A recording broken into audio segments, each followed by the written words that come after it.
Hi, I'm gonna teach you how to use this machine. So first, start the button on the remote control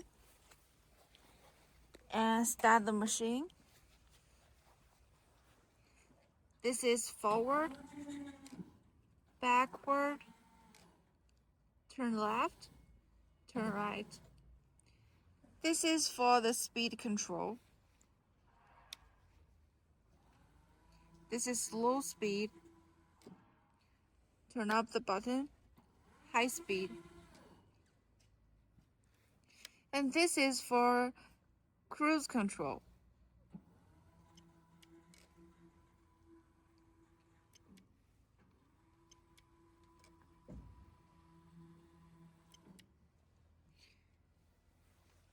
Now turn off the machine.